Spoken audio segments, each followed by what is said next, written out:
Assalamualaikum warahmatullahi wabarakatuh. Kembali lagi dalam mata kuliah saya. Pada kesempatan kali ini kita akan membahas tentang bank syariah atau perbankan syariah. Sepertinya mata kuliah ini juga sudah dibahas dalam mata kuliah sebelumnya. Jadi saya akan menyinggung sedikit tentang perbankan syariah ini. Jadi sebenarnya kalau membahas tentang perbankan syariah, ketika kalian misalnya mencari Islamic Bank, itu ada diskusi yang sangat-sangat menarik dan cukup panjang ya. Jadi pada kesempatan kali ini saya hanya membahas poin-poinnya, dan mungkin kalau di antara kalian ada yang tertarik meneliti perbankan syariah, bisa nanti kita diskusi lebih lanjut. Nah, ini adalah contoh perbankan syariah di Indonesia ya. Ada Bank BNI Syariah, Mandiri Syariah. Kalau jenisnya di Indonesia itu kan ada bank syariah yang dia merupakan bank umum syariah, atau ada yang satunya lagi atau unit syariah. Unit syariah itu biasanya ya bank konvensional, tapi dia ada cabang usahanya itu di dalam syariah seperti itu. Nah, tapi yang uniknya adalah kalau di Indonesia itu dia menggunakan dual banking system. Jadi meskipun ada perbankan syariah, tetapi BI yang beroperasi itu merupakan bank yang berbasis konvensional atau bank sentral konvensional, sebagaimana yang ada di Amerika dan lain sebagainya. Nah, kalau kalian tertarik lebih lanjut, itu ada satu sejauh ini yang menggunakan model fully Islamic banking system dalam sebuah negara, itu adalah di Iran. Makanya di Iran itu ada namanya Central Bank of the Islamic Republic of Iran. Jadi di sana bank sentralnya itu yang ada di Iran basicnya adalah syariah. Makanya fungsi moneter yang dipegang oleh bank bank sentral Islam di Iran itu sedikit berbeda dengan fungsi moneter yang ada di Indonesia atau di Amerika misalnya, karena kita menggunakan dual banking system, yaitu di sisi lain kita menggunakan perbankan konvensional tapi juga menggunakan bank syariah. Tapi kalau kalian membaca literatur tentang dual banking system itu sendiri, itu pada dasarnya itu bukan istilah yang digunakan untuk konvensional dan syariah, tapi dual banking system lebih merujuk kepada sistem perbankan yang satu dia menginduk pada, ini buat negara bagian ya, jadi aturan pusat, dan satu ada kebijakan yang disesuaikan dengan negara bagian tertentu. Nanti kita bisa berdiskusi lebih lanjut terkait hal ini tentang perbankan syariah, dan progresnya memang perbankan syariah ini cukup berkembang di Indonesia, walaupun memang secara market share di Indonesia perbankan syariah itu sekitar terakhir 5,6-an itu, 5,6%. Jelas kalah kalau dibandingkan dengan negara tetangga kita, Malaysia, Uni Emirat Arab dan lain sebagainya. Padahal Indonesia itu negara dengan populasi muslim terbesar di dunia. Ini salah satu paper yang saya tulis juga tentang perbankan syariah. Jadi market share perbankan syariah di Indonesia, walaupun dia negara mayoritas muslim, termasuk rendah. Saya pernah presentasi di depan profesor saya waktu masih di Taiwan itu. Beliau itu orang Iran, tapi besar di Spanyol. Dia S1-nya di Amerika, S2 di Spanyol, terus S3-nya di Amerika lagi. Nah, itu dia mengatakan bahwasanya bank syariah di Iran, walaupun dia itu pemegang market, jadi market share terbesar perbankan syariah di dunia itu di Iran. Cuman secara kalau cari profit ya itu masih diragukan ya. Karena kalau teman-teman misalnya ada orang kaum liberal, ada kaum kapitalis, kaum sekuler, itu dia kontra dengan perbankan syariah gitu, karena dianggapnya nggak adil. Ketika saya presentasi tentang konsep bagi hasil dengan praktek perbankan, mereka menganggapnya itu is like impossible, something that is not gonna be happen gitu. Karena mereka beranggapan bahwasanya bagi hasil itu terlalu too risky untuk dijalankan sebuah perbankan ya. Karena perbankan kalau resikonya terlalu tinggi, kan pernah belajar kan tentang manajemen resiko kan. Ketika resikonya terlalu tinggi dengan pendapatan yang sama atau bahkan kadang itu lebih kecil dari perbankan, akhirnya mereka lebih memilih untuk mending transaksi dengan perbankan konvensional, walaupun perbankan di Indonesia itu di hampir di seluruh dunia ya, maka nggak 100% sesuai syariah kan, berdasarkan ilmu fikih tidak 100% syariah, tapi kita mengusahakan untuk syariah. Kenapa? Karena misalnya kalau kita bagi hasil secara pure seperti zaman Nabi misalnya, kita menggunakan proses bagi hasil, banyak orang di luar sana tuh yang kadang curang, bisnisnya dibuat apa, pelaporan juga sulit, dan karena itu berdasarkan kepercayaan. Maka yang paling fleksibel itu sebenarnya BMT. Karena apa? Karena kalau misalnya perbankan syariah, ada aturan dalam undang-undang perbankan itu, bank itu tidak bisa memiliki aset. Konsekuensinya apa? Ketika ada akad, namanya kan di dalam sunnah ada namanya akad murabahah. Akad murabahah itu akad yang mencari keuntungan dari margin jual beli istilahnya. Jadi saya punya, kamu butuh HP, butuh HP iPhone lah, iPhone 11 misalnya.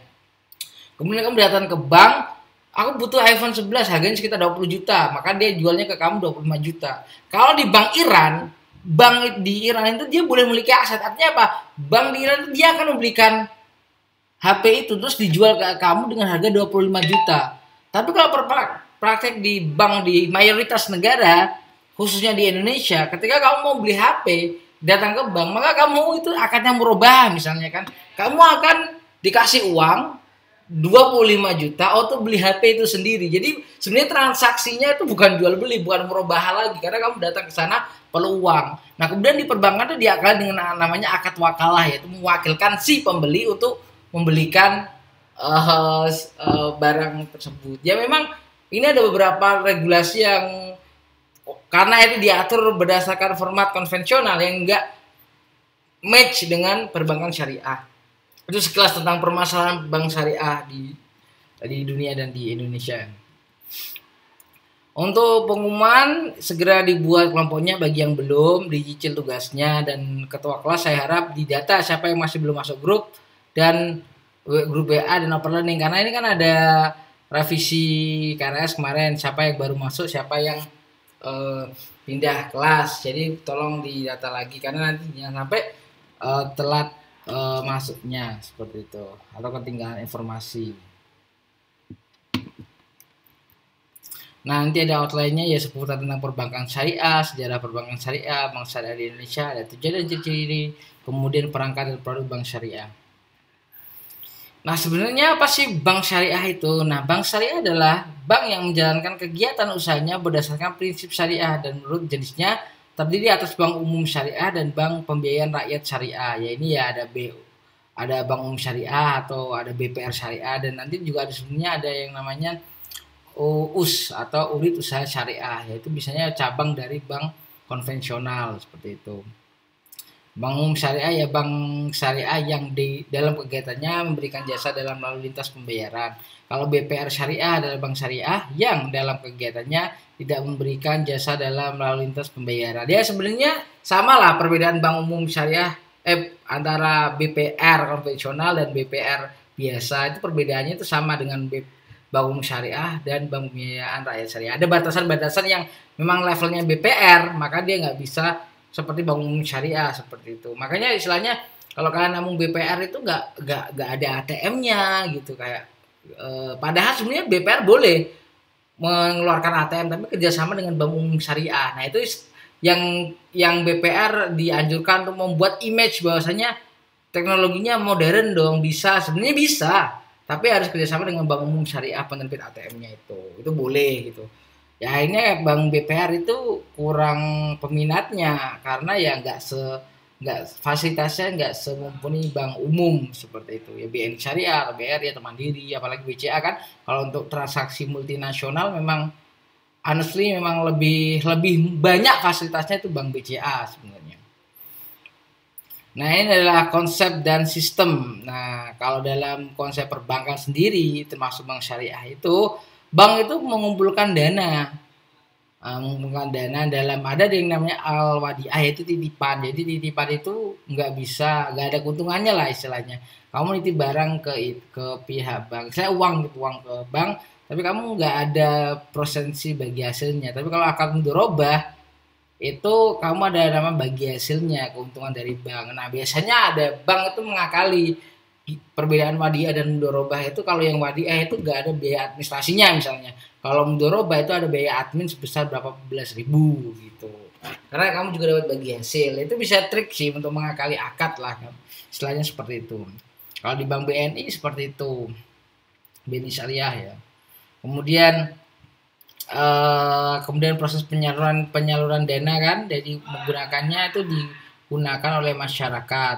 Dalam bentuknya apa? Ada kerja sama bagi hasil, ada mudharabah, musyarakah, kemudian ada jual beli, ada apa? Ada murabahah, ada salam dan lain sebagainya. Ada prinsip pinjam meminjam, prinsip kegiatan berbasis imbalan, ada wakalah, kafalah, hiwalah, dan itu saja zakat kalau kegiatan sosial. Jadi memang konsep bank sendiri itu memang tidak ada di dalam Islam ya, karena memang bank itu munculnya bukan dalam tradisi Islam, tapi kita mencoba hal yang haram atau hal yang tidak sesuai dengan Islam, kita ganti kontennya, diganti dengan syariah seperti itu. Nah, kalau sejarah perbankan sendiri, perbankan syariah ini maksudnya ya, perbankan syariah itu dimulai awal-awalnya itu pada tahun 1960-an. Jadi memang sangat jauh tertinggal ya perbankan syariah. Jadi sebenarnya wajar sih kalau dalam segi teknologi, dalam segi pengelolaan, sama bank yang udah beratus-ratus tahun sama bank yang baru berdiri tentu saja beda dong. Ada Midgamer Bank, itu di Mesir, perintis pertama tahun 1960-an. Nah, itu awal dari sistem finansial dan ekonomi Islam. Barulah itu ada namanya IDB, Islamic Development Bank tahun 1975. Nah, teman-teman banyak yang teman-teman itu masuk IDB karena ada juga beasiswa IDB. Kalau kalian mau lanjut S2, S3 itu Islamic Development Bank itu membuka beasiswa. Jadi kalian nanti ada persyaratannya lah. Tapi nggak sepopuler LPDP. Kalau saya kan ambilnya beasiswa LPDP.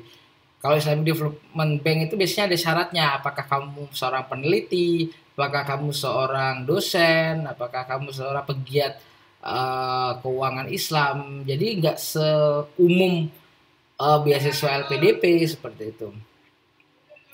Nah, kemudian mulai era tahun 970-an mulailah berdiri bank-bank Islam di beberapa negara, Mesir, ada Sudan, ada Pakistan, Turki, termasuk pada tahun 1922 Bank Muamalat Indonesia atau bank syariah pertama di Indonesia itu muncul. Nah, sedikit berbicara tentang perbankan syariah di Indonesia itu istilahnya sangat unik. Karena kalau kalian ke luar negeri, yang common itu adalah istilah Islamic Bank, bukan Syariah Bank. Karena istilah Syariah Bank itu syariah itu mengacu kepada sebuah hukum, bukan istilah untuk bank. Jadi kayak syariah itu kayak raja, misalnya kayak ya syariah itu Islamic law lah istilahnya itu. Lebih ke tendensinya ke Islamic law. Nah, kenapa kok di Indonesia menggunakan istilahnya bank syariah bukan bank Islam? Ini ada sejarah panjang tidak terlepas dari sejarahnya Pak Soeharto. Nanti akan saya bahas setelah ini. Ini tahun 1975 ada Dubai Islamic Bank muncul di Kuwait, Mesir, Pakistan, Siprus, Malaysia, Turki, dan Indonesia pada tahun 1992. Proses berdirinya pun tidak mudah. Nah, ini awalnya itu Kiai Haji Hasan Basri, Ketua MUI, melobi ke Soeharto. Alasan mengapa Islam bank syariah dan bukan bank Islam. Jadi, kenapa sih kok cuma di Indonesia itu namanya Syariah Bank? Kalau kalian baca paper, rata-rata yang menggunakan Syariah Bank, translate Syariah Bank itu sebenarnya cuma di Indonesia. Ya walaupun itu kurang tepat sih kalau untuk istilah internasional, karena istilah internasional itu menggunakannya Islamic Bank bukan Syariah Bank. Kenapa? Nah, itu berangkat dari sejarah panjang di Indonesia itu ada pergerakan namanya pengen mendirikan negara Islam, DII itu loh, negara Islam di daerah Jawa Barat waktu itu, saya lupa daerahnya.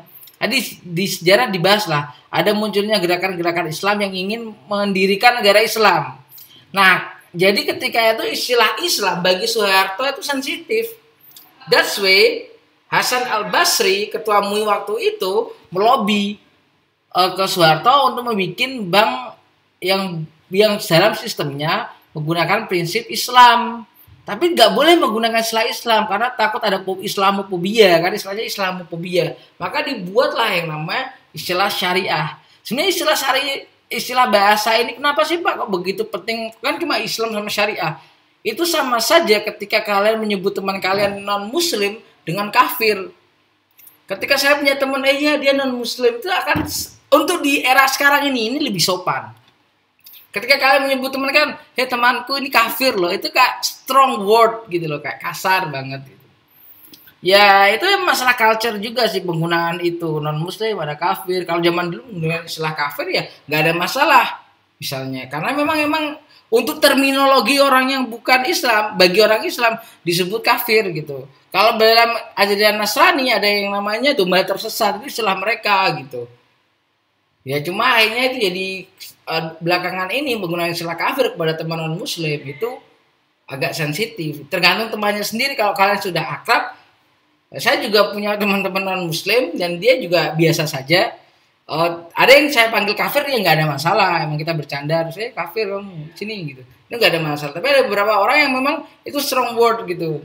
Kalau kalian berteman dengan multinasional, multi country, multi religion itu ada isu-isu yang memang kalian harus peka ya untuk didiskusikan gitu. Nah, umat Islam itu merasa perlu ada yang namanya bank yang bebas dari riba, karena dalam diskusi rapat Lokakarya tentang Bank Islam di Bogor, kemudian ada Munas 4 MUI disepakati untuk mendirikan Bank Islam, maka mulailah lobby-lobby pendirian Bank Islam. Maka pada November 91 didirikan Bank Muamalat Indonesia untuk yang pertama kalinya. Kemudian itu 92 mulai beroperasi dan Oktober BRI menjadi bank devisa seperti itu. Nah, setelah berdirinya BMI mulai bertumbuhan BPRS di berbagai wilayah di Indonesia. Jadi mulailah muncul BPR kecil-kecil kayak gitu kan. Kemudian dalam UU 98 nomor 10 tahun 99 itu mulai beroperasi bank syariah baik dalam bentuk unit syariah atau dalam bank umum, bank syariah mandiri. Kemudian tahun 99 dibentuk Dewan Syariah Nasional atau DSN. Nah, fungsi DSN ini untuk melaksanakan tugas memajukan ekonomi umat Islam, mengawasi, mengkaji, merumuskan nilai-nilai dan prinsip hukum Islam untuk menjadi pedoman dalam transaksi di lembaga keuangan syariah. Nah, makanya sebenarnya kayak di BMT di lembaga-lembaga keuangan syariah ada namanya DSN. Cuman memang untuk penugasannya ini terkadang di perbankan atau di BMT itu sekedar formalitas saja, ada rapat berapa bulan datang dia lihat ini, karena fungsinya berbeda sama audit harian. Jadi audit BPR, audit DSN dengan audit keuangan atau audit OJK itu tingkat rigidnya berbeda. Kalau tingkat audit keuangan dengan OJK itu lebih detail, maka di transaksinya harus ini. Tapi kalau untuk audit syariah itu masih belum, makanya beberapa ekonom muslim mengkritik bahwasannya ya tugas DSN ini sebenarnya formalitas saja gitu. Tapi itu penting sebenarnya loh ya, secara teori, secara konsep DSN itu penting. Cuman beberapa ekonom mengkritik kayak fungsinya terkesan formalitas saja gitu. Semuanya udah tersistem.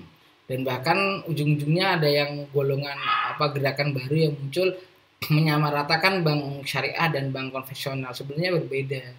Walaupun memang tidak 100% sesuai syariah, tapi setidaknya kita mengupayakan untuk menuju 100% syariah. Misalnya saya ditanya, Pak, apakah sampean berhutang ke bank syariah? Kalau saya pribadi, personally saya nggak akan pinjam uang di perbankan, baik konvensional maupun syariah. Tapi saya akan menggunakan jasa-jasa lain. Depositonya atau nabungnya. Kalau kita keluar negeri kita harus punya visa, itu kan harus melampirkan bank. Pokoknya bank itu udah bagian dari kehidupan lah gitu.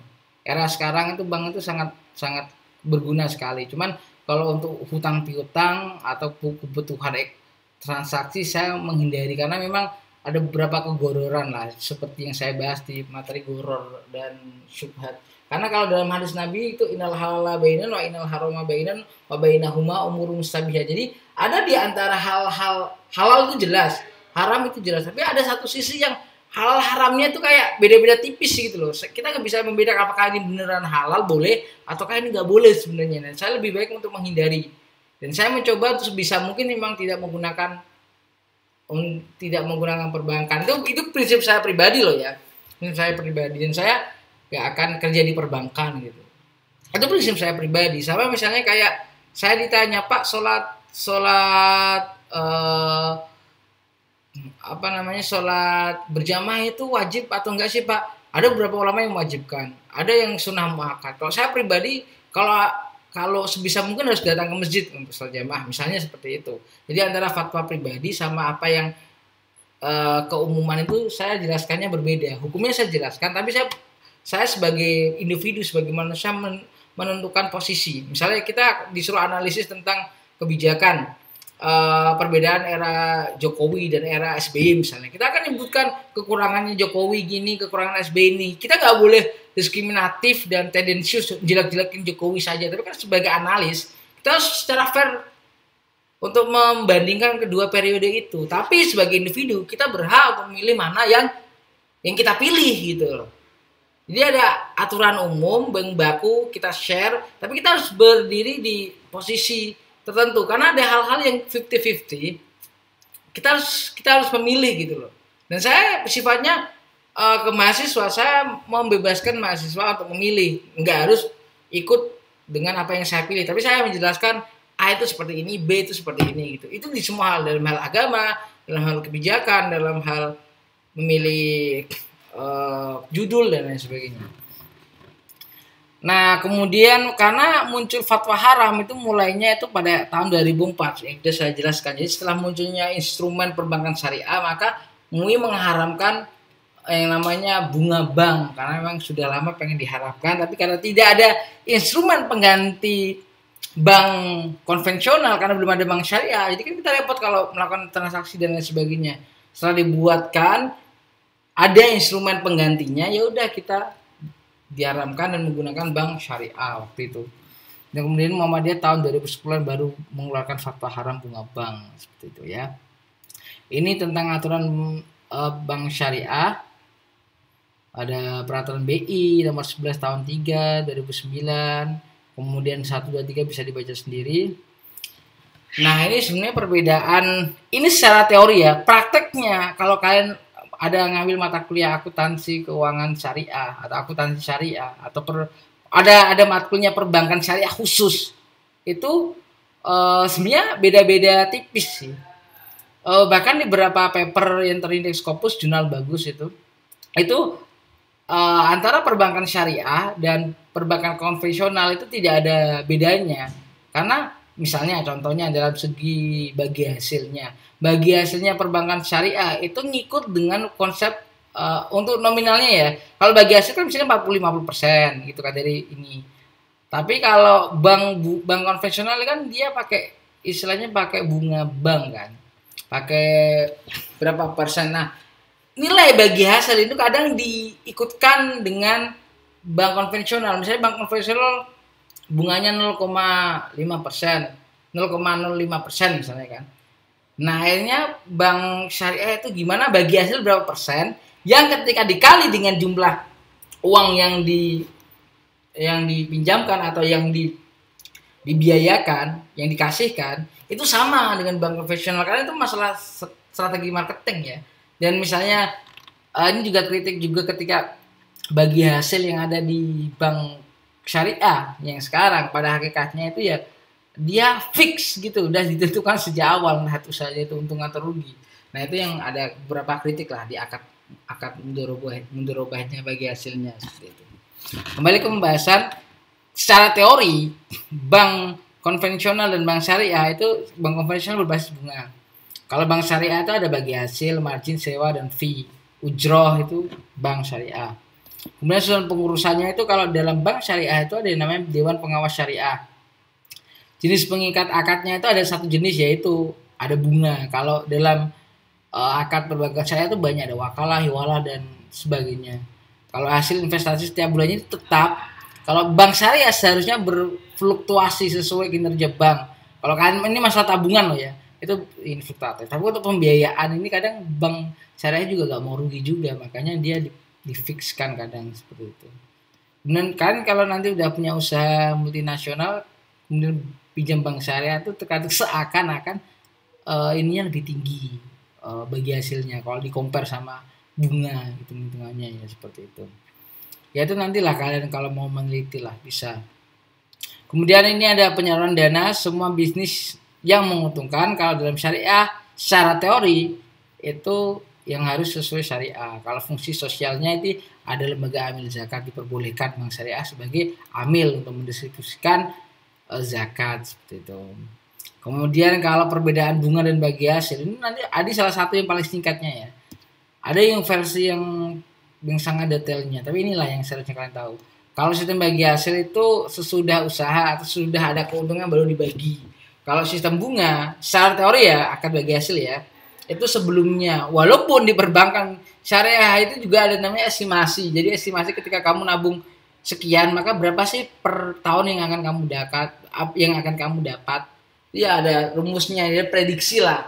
Prediksi kira-kira berdasarkan pola-pola matematika keuntungan bank rata-rata tahun ini, tahun sebelumnya, dan kira-kira itu yang jadi keuntungan kalian ketika kalian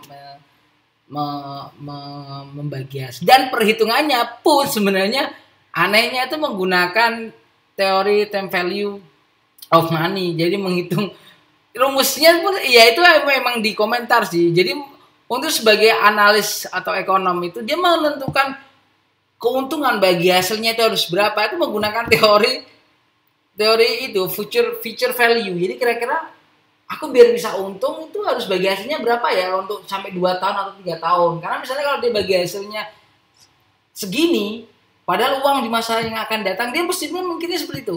Uang di masa yang akan datang kan lebih tidak bernilai. Akhirnya dia menggunakan teori ngitung angkanya menggunakan konsep konvensional time value of money. Nah itu ya itu sekali lagi perdebatan lah. Tapi secara teori seperti ini. Kemudian ada proporsinya, kalau bank bagi hasil 50-50, 40-60, kalau bunga itu berdasarkan besar nilai rupiah atau persentase bunga, suku bunga. Kalau ada kerugian ditanggung kedua belah pihak, nasabah dan lembaga. Kalau bunga ditanggung nasabah saja, walaupun semestinya sebenarnya ini yang bagian ini perbankan syariah itu nggak mau sebenarnya kalau menanggung kerugian, makanya di fix karena itu ya jadi problem sih sebenarnya. Nah kemudian dasar perhitungan, kalau dari untung yang bakal diperoleh itu belum tahu besarnya. Kalau dari sistem bunga itu udah fix. Tapi kalau dalam perbankan syariah yang prakteknya itu ada di estimate keuntungannya. Padahal dia belum kerja sebenarnya sih, tapi nggak apa-apa lah. Bukan saya bermaksud untuk tidak percaya ya dengan bank syariah. Cuman ada beberapa secara kita seorang akademisi mengkaji suatu institusi, mengkaji suatu di lapangan kadang nggak sesuai dengan teori. Jadi saya memberikan sejak awal. Tapi saya tetap mendukung 100% perbankan syariah. Cuman saya belum bisa menggunakan akad yang kayak utangnya atau untuk pembiayaannya saya nggak tahu. Untuk tabungan saya sarankan untuk ya bank syariah. Kalau ada yang jelas-jelas halal sama yang ada yang misalnya kalian disuruh milih nih satu jalan yang itu jelas-jelas itu bahaya. 100% di situ ada lava misalnya kan. Di satu sisi mungkin ada lava, mungkin ada enggak. Maka kita ambil yang resikonya lebih sedikit kan. Nah dalam hal ini resiko keharaman. Kalau kita sebagai umat muslim ya kita peduli, kita care terhadap hal yang haram dan halal seperti itu. Bahkan kalau di dalam hadis dikatakan dosa yang paling ringan dari riba itu seperti bersetubuh atau berzina dengan ibu kandung sendiri. Itu luar biasa itu dosanya itu. Nah, balik lagi ke proporsi atau besarnya keuntungan itu kalau di dalam bagi hasil itu jumlah untung. Makanya ada istilahnya profit and loss sharing dan revenue sharing. Kalau profit and loss sharing bagi hasil itu dia keuntungan bersihnya.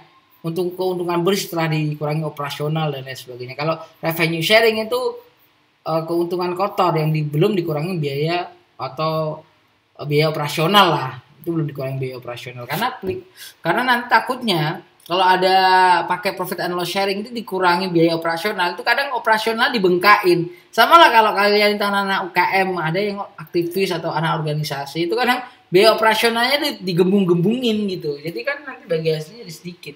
Kalau anak UKM minta dana anggaran ke kampus kan dananya digembung-gembungin atau digendut-gendutin seperti itu. Nah, ini prinsip syariah yang ada dalam PBI nomor 10/16 tahun 2008. Kemudian dirubah dengan adanya perubahan tahun 2007 gitu. Nah, itu ada pelaksanaan prinsip syariah dalam kegiatan penghimpunan dana dan penyaluran dana serta pelayanan jasa bank syariah. Kalau dari definisinya, prinsip syariah adalah prinsip hukum Islam dalam kegiatan perbankan berdasarkan fatwa yang dikeluarkan oleh lembaga yang memiliki kewenangan dalam penetapan fatwa di bidang syariah sesuai dengan Undang-Undang Nomor 21 Tahun 2008 tentang Perbankan Syariah. Sedangkan definisi akad adalah kesepakatan tertulis antara bank syariah atau unit usaha syariah dan pihak lain yang memuat adanya hak dan kewajiban bagi masing-masing pihak sesuai dengan prinsip syariah. Seperti itu.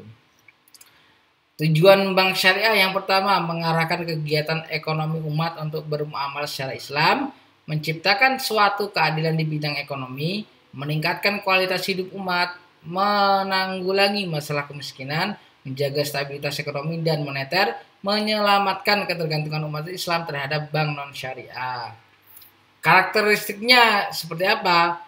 Satu, implementasi prinsip ekonomi Islam dengan ciri beroperasi atas dasar bagi hasil. Kemudian memperoleh imbalan atas jasa, tidak menggunakan bunga sebagai alat untuk memperoleh pendapatan. Asas utamanya kemitraan, keadilan, transparansi, dan universal. Tidak membedakan secara tegas sektor moneter dan sektor real. Karena kalau konvensional itu dia lebih ke moneternya, realnya kadang nggak jalan. Tapi kalau ekonomi Islam itu dia lebih mengutamakan tentang sektor real. Ya, apa yang sebenarnya real di lapangan itu gimana, orang butuh duit itu seperti apa. Misalnya kita banyak uang investasi di sektor moneter atau sektor non real lah, kayak pasar saham, kemudian pasar keuangan yang dampaknya itu nggak ada di masyarakat. Kadang uangnya udah banyak di sektor non real, tapi di real itu kekurangan uang. Ya udah, kamu keluarkan aja, ambil uang buat usaha yang real biar uang itu muter di lapangan seperti itu. Enggak yang bergerak mulu di sektor non realnya. Kalau ciri-ciri operasional bank syariah yang pertama, beban biaya itu disepakati bersama pada waktu akad perjanjian. Nah, misalnya disebutkan nominal dan besarnya. Kalau di praktek perbankan itu udah disebutkan sejak awal. Ini kalau kamu nggak mau ya udah ambil yang bank lain yang sesuai dengan syarat yang kamu sukai. Menghindari penggunaan persentase dalam kewajiban pembayaran. Dalam kontrak pembiayaan proyek, bank syariah tidak menerapkan perhitungan berdasarkan keuntungan pasti yang ditetapkan di muka. Kemudian pengarahan dana masyarakat dalam bentuk deposito tabungan oleh penyimpan dianggap sebagai titipan al-wadiah. Ada namanya DPS bertugas untuk mengawasi operasionalisasi bank dari sudut syariah. Sedangkan dari fungsi kelembagaan, selain menjembatani antara pihak pemilik dana dengan pihak yang membutuhkan dana, juga melaksanakan fungsi amanah sebagai pengelola. Ini fungsi dan aplikasi produknya ya. Manajer investasi itu penghimpun dana atau prinsip wadiah atau mudharabah. Kalau misalnya orang-orang pada nabung di bank.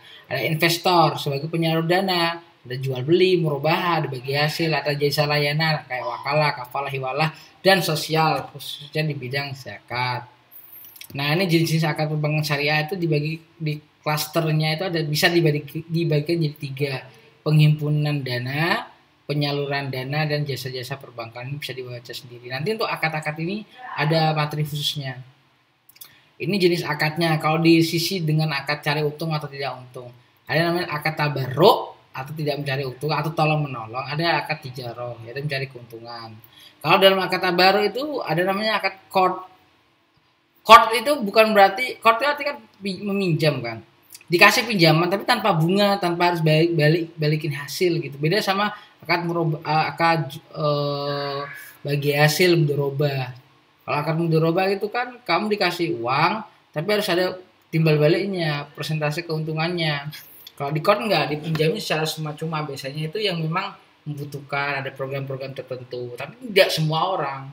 Kalau kita dipinjemin kemudian tidak ada bagi hasilnya, ya bank itu ya akan rugi. Makanya perlu dia harus tahu bagaimana cara memperoleh keuntungan dalam melakukan bisnisnya.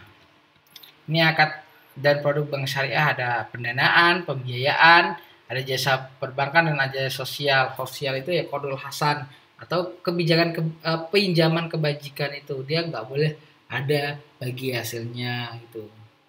Ini ada pola-polanya, ada pola titipan, pola pinjaman, pola bagi hasil, sewa, kemudian banyak lah ini nama-nama akadnya. Dan itu saja dari saya. Kalau lebih saya maaf. Assalamualaikum warahmatullahi wabarakatuh.